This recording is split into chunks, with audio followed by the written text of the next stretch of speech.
Hello, and welcome to another 2 Network match report with me, Adam. It's finished Newcastle United 1, Swansea City 1. It was, by all accounts, a very frustrating game.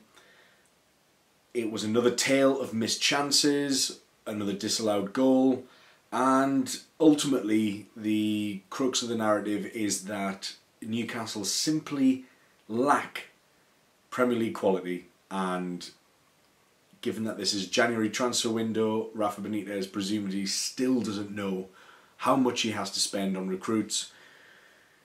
It's going to be a tough few months, I think. Regardless of what happens with takeover, we're going to be in a bit of a spot. I think this is us for the foreseeable future, trying to scrape by, nicking draws here and there, but ultimately today, the big takeaway for me is that at least we didn't lose, and that sounds horribly defeatist and negative, but I think had we lost, that would have been devastating. I don't think a draw is devastating, although not ideal, but I think had we got the 3 points today, which most people hoped and expected to really, given the form of the two teams, given the home advantage, we would have been absolutely buzzing.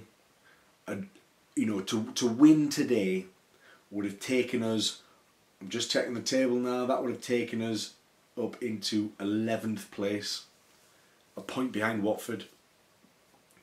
So, and Watford in 10th. So that that's just how tight, how we're dealing in such fine margins in the bottom of the table, and because of that we can't be too reactive to a defeat, we can't be too reactive to a win or even a draw in this case. Are we disappointed that we didn't put Brighton to bed at home, that we haven't put Swansea to bed at home? Yeah, probably, absolutely. But I also didn't expect to beat Stoke home and away this season. I didn't expect to beat West Ham home and away this season. So, things balance out and we're in 14th position. If you'd asked me at the end of the transfer window in summer, would you be happy with 14th position, middle of January? There'll be very few people who wouldn't have just gone with that and snapped your hand off, because we didn't recruit as we should have done, as we all know. We don't have the quality, we don't have the depth.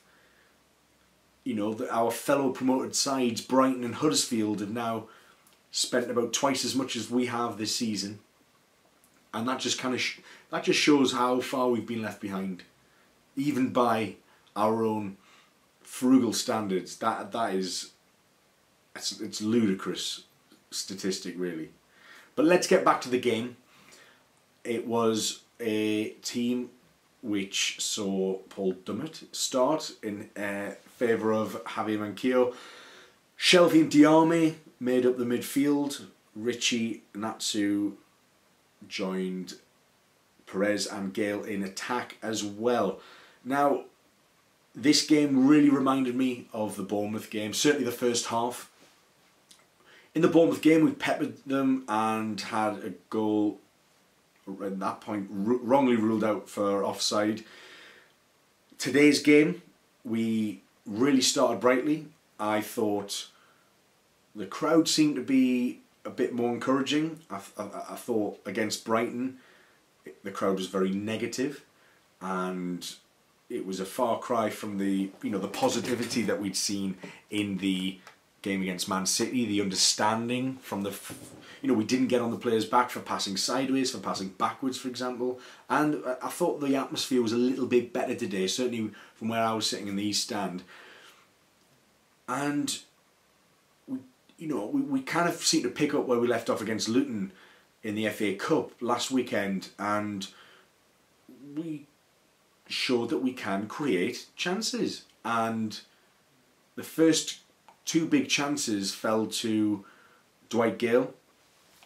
Both headers. The first one, he headed it, he just didn't head it in the corner far enough to the side of the goalkeeper. I think he made a relatively comfortable save, Fabianski, but there was a second header which he just hasn't hit the target, and I think that's kind of unforgivable in that situation. Dwight Gale, for me, had a pretty good game though, despite that really poor miss, and should have done better with his header on target as well. It's difficult because I asked myself at half time, would Hosselu, if those chances have been presented themselves to Hosselu, would he have found the net? And you might think, on the head, yeah, possibly. But then you've got to ask yourself, would Hosselu have found himself in the same positions as Gale would? Because Gale is very, very good at anticipating, at finding just a yard of space, and just, it's this anticipation of where the ball's going to land or rebound out to. He's just got that knack. It's a natural instinct. I don't believe Hosselu's got that, but Hosselu's better equipped to deal with the ball in that situation, so it's a really difficult one. I thought that certainly early doors we were getting in behind their fullbacks quite easily, and certainly we give Van der Horn on the right back quite a lot of problems actually, and the likes of Atsu and even Dummett found themselves in advanced positions in behind. It got to the point where Atsu crossed, and Dummett had obviously made his way forward through that move, and he flashed a shot over the bar as well. But it just showed that we had attacking intent. The fact that our fullbacks were given license to go so far forward to support the wingers, and the best move of the game for me, certainly to watch, was a chance that led to a move that led to a chance for Perez. There was some nice one-touch headers, passes between Shelvey, between Perez, Gale, and the ball got hooked over eventually after a few nice touches to Perez, who had anticipated and was running on in behind the last man. He took a touch, and it was because it's on the right hand side. I think he's tried to, I haven't seen the replay of this. It felt to me that he tried to hit it with the outside of his right foot rather than his left foot. I think if that's on the right hand side of the box with the same chance, I think he's got a really good chance of just slotting it in, because I think he's got that composure. But I think on that side, Fabianski did really well, in fairness, to come out and to block that. But I thought that was a really clear-cut chance, and we should have put that away. This is one of these examples of, it's a recurring narrative, certainly at home, that we come out strong, but we can't seem to find the finishes that put games to bed and apply pressure and instill a lack of confidence in the opposition of getting back into it. Because I feel like an early goal in this game really could have dampened their any inspiration within their side. But as it happens, and as it happened against Bournemouth, as it happened against Everton, the more chances we miss. I mean, against Everton, we hit the post a couple of times, but you just felt that the more chances we missed, and we had a lot of chances in the first half, that they'd be out of sight by half time, and we could just shore up and look to break on the counter for a second and put the game to bed. But we don't seem to be able to do this, and this is a recurring problem. We had a really good opportunity from a direct free kick just outside the box. Immediately when the free kick was given, Shelvey raced over to collect the ball, and I could see his focus, and I was thinking, he's going to do something here. And the anticipation, and he went up for the free kick, and he's neither got to use power or got it on target. I think what he's trying to do is he's trying to go for the impossible postage stamp free kick, which has far less chance of going in, but if it was on target, it'd go, you know, it's unsavable. What I wanted to do from that position is just make the goalkeeper work, ask a question of the goalkeeper, and get him to, you know, force him into a save, because then, you know, we saw against Luton, keeper spills it, and we tap in the rebound. I mean, this is how Everton got their points against us, wasn't it? We had a goalkeeping error, it was spilled. At least just make it difficult for the goalkeeper. Don't make it so that the hardest thing he has to do is run behind his goal, pick the ball up and put it down for a goal kick. It was such a waste, and I think that effort, I mean, it's unfair to vilify Shelvey for that one moment. It's a shot that goes off target. Most of our team do it all the time. He's not alone. Our strikers in particular, and they're the ones who really should be stepping up and putting the ball in the net and finishing, but we can't seem to do that. But it just seemed to epitomise how poor we are in front of goal. We're really poor. We're not converting chances, but we are creating the chances. At least that's a positive to take. One of the things that I've noticed recently as well is how poor deliveries have been from set players, corner kicks, for example. But I thought the ball whipped in, which was met at the near post, which then led to a disallowed goal. I know that Gale, it seemed to be rightly adjudged to be offside. I didn't really have a good view of it myself, but I thought the corner kick routine, a ball whipped in, flicked on at the near post, and finished, but obviously adjudged to be illegally and offside. But again, I didn't know if, you know, that this is why it kind of mirrored the Bournemouth game for me. The gung-ho approach, the chances created, but just not putting the game to bed. And the longer, and as with that game, and as with the Everton game, the longer it remains 0-0, the more the opposition will grow in confidence, the more the opposition will believe that they can get something from it. And in the second half, that's exactly what they got. Essentially, their first shots on target, it was Van der Horn on the right-hand side, who really wasn't closed down fast enough, I don't believe, from Atsu. And he's whipped a really good ball in, and he's just there. He's just... it was quite incredible. He was there, and I don't even know who was supposed to be picking him up. I know kind of Clark was covering that front post in terms of him being the left side of a two-man partnership. But Ayu's had a header. Darlow saved it at not quite point blank range, but there's not much Darlow can do apart from just try to beat it away. And of course, it's just sat up very nicely for Jordan Ayew to finish that off. And he scores, and that's pretty much their first attack. And again, this mirrored how Everton scored against us. But I don't think the blame here is for Carl Darlow. I think the blame here is for our defenders not reacting quick enough. For a start, not challenging Ayew in the first instance, but the second instance, I mean, that's unforgivable. We've just gifted a goal. And they never had it coming, really. They really didn't trouble us. Again, it's like most teams that I've seen at St James's Park have been blunt. Brighton were blunt. Even Everton were blunt. They only scored because of a goalkeeping error.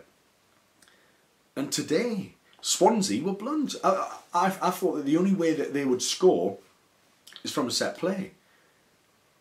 Yeah, they managed to score against us in open play, and suddenly all that hard work from the first half and the opening of the second half has put us in a real pickle, and suddenly having to, from a game that everyone just expected us to win, we're suddenly in a position where we have to dust ourselves off and try and find 2 goals under pressure. But, you know, we are going to concede goals in the Premier League, okay? We just are. Because as hard as our defence works, and as much as they're good guys, we just don't have a top half of the Premier League quality defence. We just don't. So we're going to concede, which is fine if you're scoring at the other end, and this is the big problem. By not putting chances away, it puts even more emphasis and pressure on the defence, because you're relying on the defence to at least just get you a point. But if we concede, it's suddenly,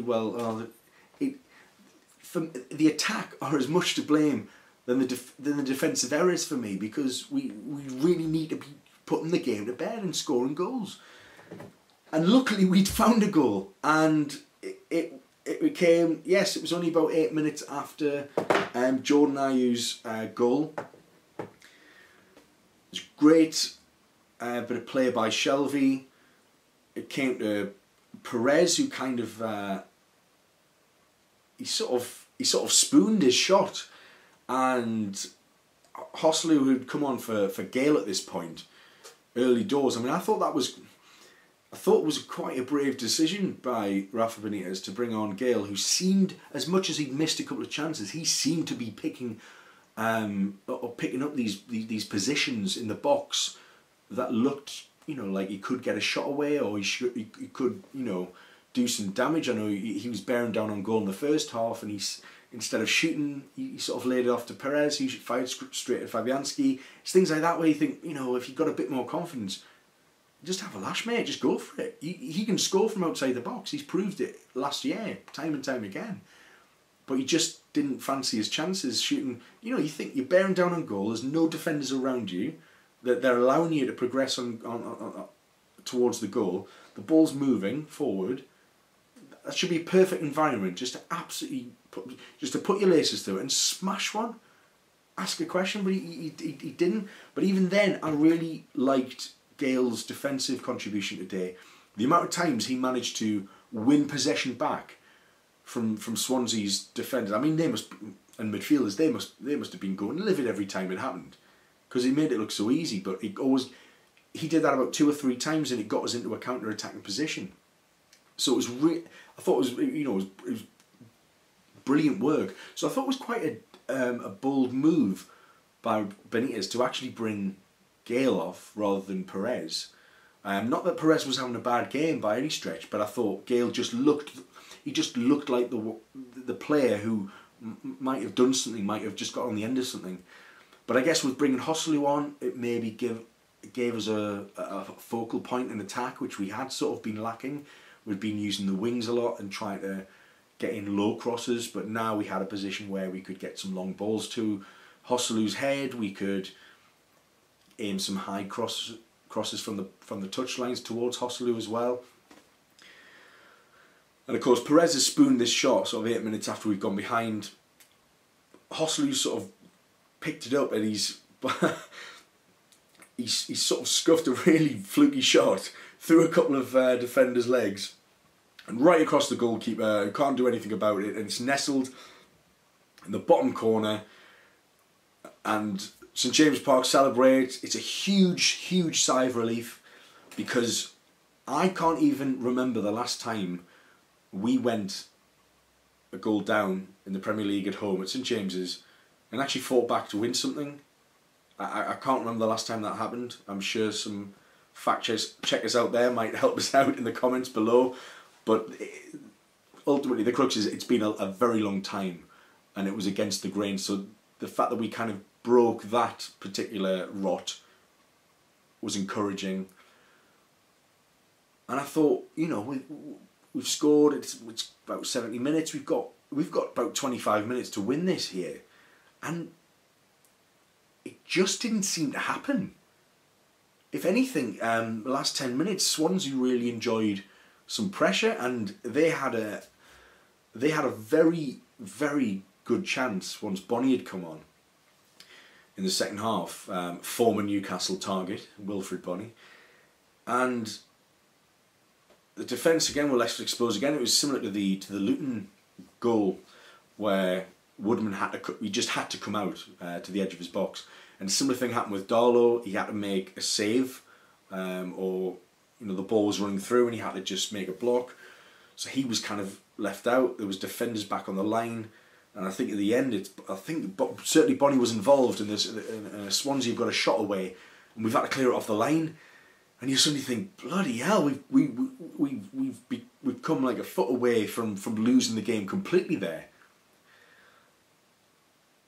So we've got to kind of, count ourselves lucky in that respect that we didn't throw the game away full stop. A draw's poor, but it's not devastating, because if they were to gain, with it being a 6 point, if they were to gain more 3 points on us, that's difficult. At the minute, we've retained the same distance away from Swansea, so it could have been a lot worse.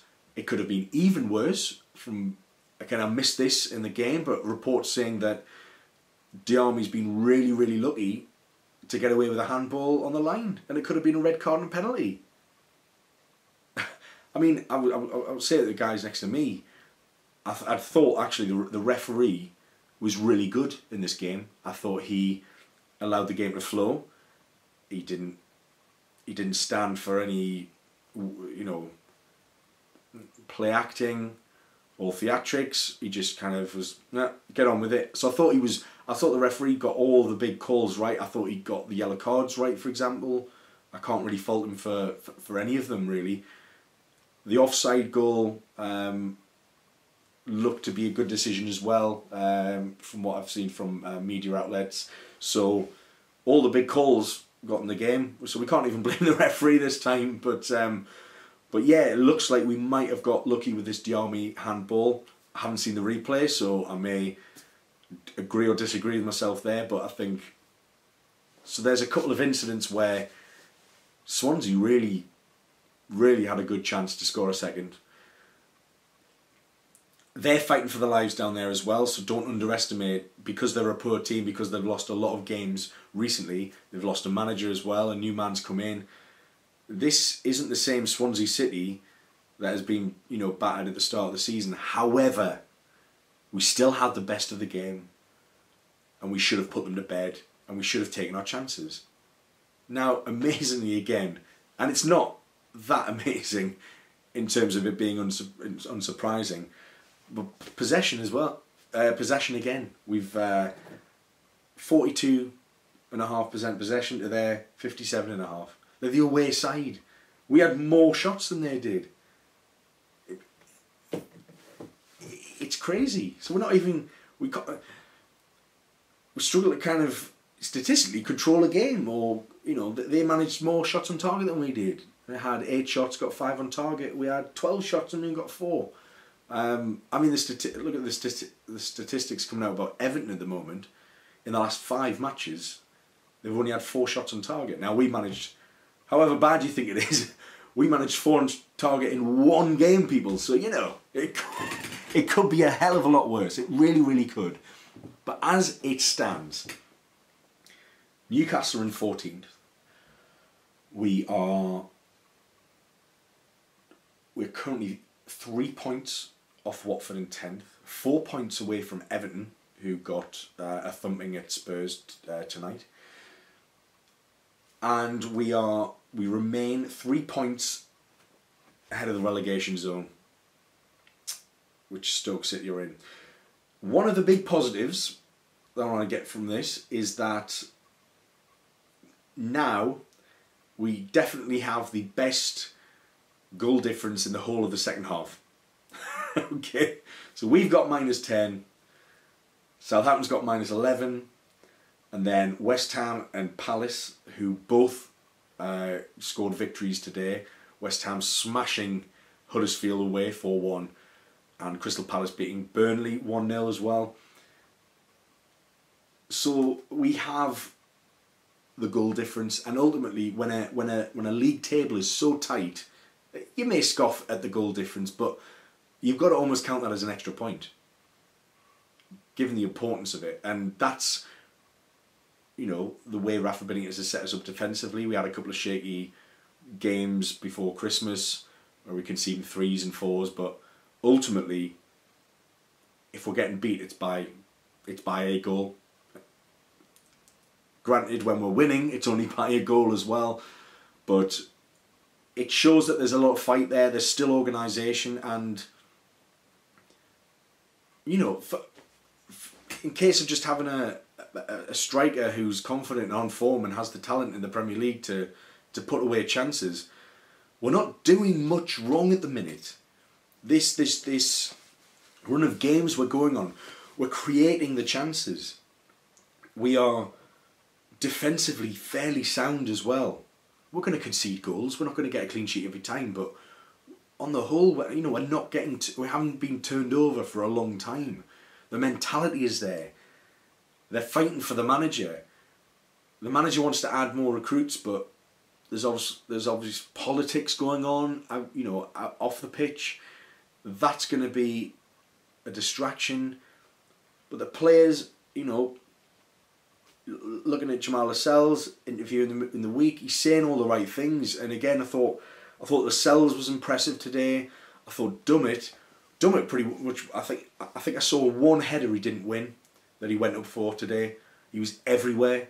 I thought he was really impressive, and I'd much prefer to see him in the side over Manquillo. As much as I don't think he's as good going forward than Manquillo is, he's a lot sturdier a defender than Manquillo, and he got in a couple of really good tackles. He just did a good job today. I thought job well done from Dummett. I thought Diarmi was impressive. As much as if you've seen my previous videos, you know I don't like him. You know I don't think he's Premier League quality. But I thought Diarmi got about today, and I think Shelvey's attitude today was very poor. There was reports that he batted away Rafa Benitez's hand when he got taken off, which, if that's true,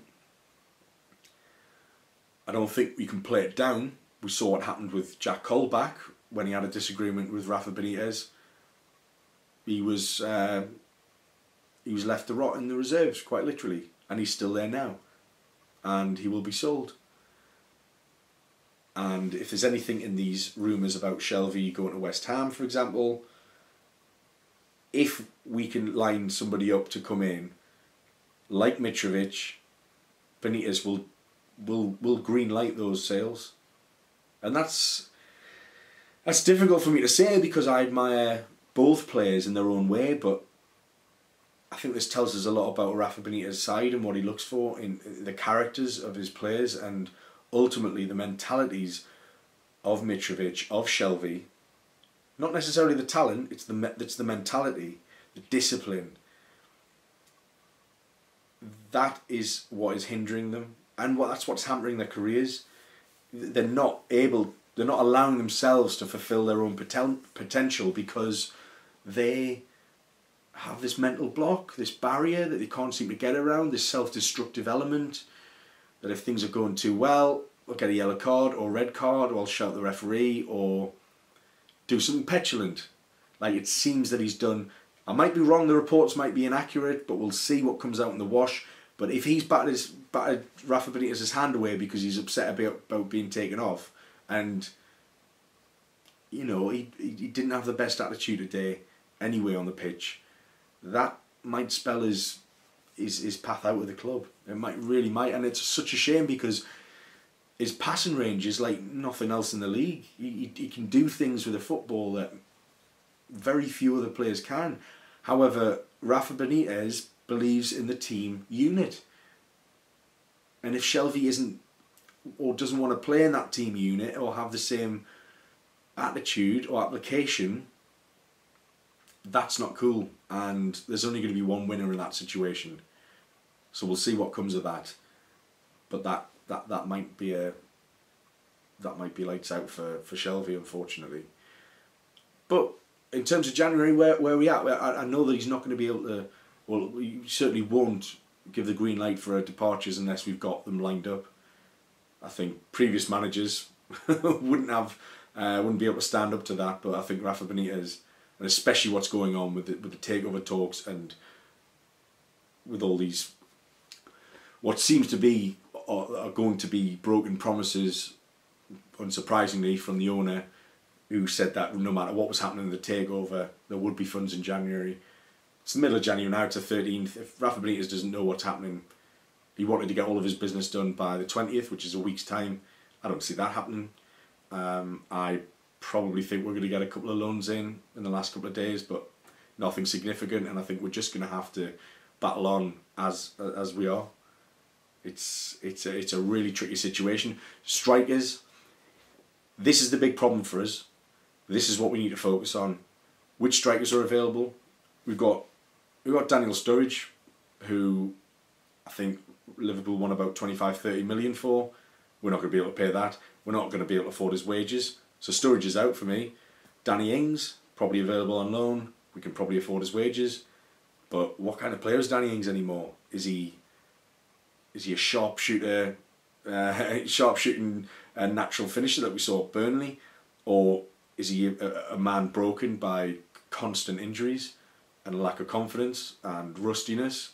We need someone who can come in, hit the ground running, and give us a boost until summer before we can sort things out. I'm not sure we take a risk on Danny Ings. I just don't know what kind of player he is anymore, and if he hasn't been able to prove himself in the top flight, why would we do that? Similar thing for Carroll as with Daniel Sturridge. Carroll would cost too much, his wages would be too much, and he's too injury prone, so it wouldn't be worth it. So Carroll's out. We've got Olivier Giroud, but I think wages would be a stumbling block, and I think he'd probably want to stay at Arsenal to fight for his place, given the indifferent form of Lacazette. So I think Giroud's, I think it was fanciful anyway. Who else we've got? We've got Michy Batshuayi, who's not even he's not even getting a game when Morata's injured. You know, Conte just doesn't fancy him. He doesn't trust him. But Batshuayi is one of these players who, a bit like Giroud, need game time to get prepared for the World Cup. They're the players that we need to be targeting. And Michy Batshuayi is basically all of our strikers in one. He's maybe not as physically strong as Mitrovic, for example, but he's a natural finisher. He can move. He's a complete forward in that respect. And he can act as a bit of a target man as well because he's a presence. But I think that would be an incredible signing. Because of that, I don't think it'll happen. I think the only person that we might get in from Chelsea is Kennedy, but that was absolutely reliant on Chelsea bringing somebody in, which is what we were told at the end of summer as well. So let's not expect too much from that either. And you've got Javier Hernandez from West Ham, who has been made available. Now it hasn't really worked for him this season, so that in itself would be a huge risk, and I don't think we'd pay any transfer fee. And I think loan wise, I think his wages would be too much as well. This is where we're at. We can't afford even the players that the bigger clubs don't even want, because even their reserve wages are higher than anything we would want to pay. So we're pretty stuck at the minute. Thankfully though, I'm not chief scout of Newcastle United. I have no idea or visibility on availability of a host of strikers around Europe. So let's hope that Newcastle Scouting Network and Rafa Benitez's many contacts, they have a few irons in the fire, because boy, we need them. And until we bolster our ranks up front, we're gonna continue to scrape games, scrape points, not put teams to bed, and we're gonna fire blanks up front. It's as simple as that. And this is what happens when you try to do the transfer market cheap. When you try to play the game cheaply, you get a £5 million striker in Hossley who works his socks off, got himself a goal today, kind of against the odds really, and you know that's all we've got at the minute, and it's not where Newcastle United should be. It's been a long time since we've had a striker where you think, oh, fancy him to get a, fancy Gale. You know, last year it was like a fancy Gale to score. Gale's had a couple of good months, but you know, I don't ever go into a game thinking he's going to score today. Like when we had Shearer, you know, he had a feeling when he was going to score, which is pretty much all the time. Even Carroll had that spell for his way, thinking, yeah, I fancy him. And Cole, Fernand, Martins, whoever it's going to be, Cisse, Barr, these players who we don't seem to have that talisman up front, that player who's going to bear the pressure of putting the ball in the back of the net. We don't have, none of them are stepping up as they should, to the level that they should. Maybe that's not their fault, maybe that's just their limited talent. But then that's exactly why we need to strengthen it. I'm going to leave it there, guys. Thanks very much for watching another 2 Network Match Report with me, Adam. Please subscribe to us on YouTube, as always. If you like to listen to the audio version of this because you can't bear my face, we're on SoundCloud and iTunes as well. And of course, we're on Facebook and we're on Twitter at The Toon Network. Please give us a follow there and send us any questions if you want me to answer any of your questions, either in the comments below or on Twitter or Facebook, and I'll answer any questions that any of you guys might have. I'm not an in the know, I'm not a technical genius, but I'll try and give you my 2 cents anyway. Thanks very much, thanks for watching, and we'll see you after the Man City game. See you everyone, bye.